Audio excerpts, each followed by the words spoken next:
लहानांपासून मोठ्यांना आवडणारी भाजी आणि आपण ही भाजी मल्टिपल यूज करू शकतो.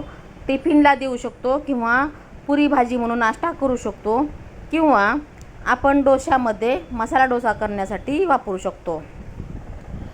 ती बनवण्यासाठी आपण 4 मोठे बटाटे त्याचे साल काढून घ्या व त्याचे मोठे मोठे काप काढून घ्या. हे बटाटे मी शिजवलेले नाहीत, तर नंतर आता शिजवणार आहे.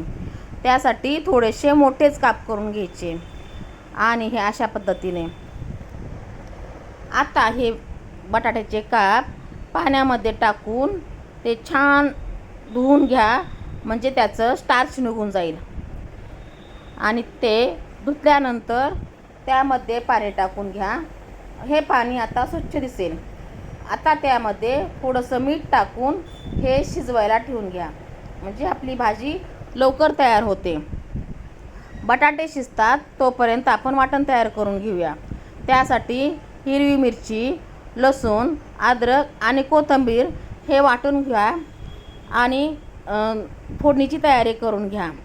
त्यासाठी फोडणीमध्ये तेलामध्ये मोहरी, लसूण, ठेचलेला लसूण टाकून घ्या व त्यामध्ये कढीपत्ता टाकून घ्या. आणि आता बारीक कापलेले 2 कांदे टाकून घ्या. ते कांदे छान गोल्डन होईपर्यंत शिजवून घ्या. हे आपले कांदे हे बारीक कापून घ्यायचे, म्हणजे बटाट्याच्या भाजीमध्ये आपल्याला लागत नाहीत आणि कांदा टाकल्याचंही फील येत नाही. बटाटा हा चांगला गोल्डन ब्राऊन होईपर्यंत शिजवून घ्या. आता त्यामध्ये आपण वाटून घेतलेले हे वाटण पूर्ण वाटून टाकून घ्या आणि त्याचं तिखटपणा जाण्यासाठी ते थोडंसं मिक्स करून घ्या. आपल्या ह्या मिरच्या मी तिखट घेतल्या होत्या, त्यामुळे थोडंसं त्याला मिक्स करून घेतलं आहे. आता त्यामध्ये टोमॅटो टाकून घ्या. टोमॅटो थोडंसं परतलं की त्यामध्ये आता बेसिक मसाले टाकून घ्यायचे, म्हणजे यामध्ये आता आपल्याला तिखट जास्त टाकायची गरज पडत नाही, कारण आपण हिरवी मिरची टाकलेली होती. त्यामध्ये हळद, गरम मसाला, धने जिरे पूड टाकून घ्या आणि मीठ टाकून घ्या आणि थोडंसं कलरसाठी लाल तिखट टाकून घ्या आणि आपण शिजवून घेतलेले बटाटे टाकून घ्या आणि ते सर्व एकजीव करून घ्या.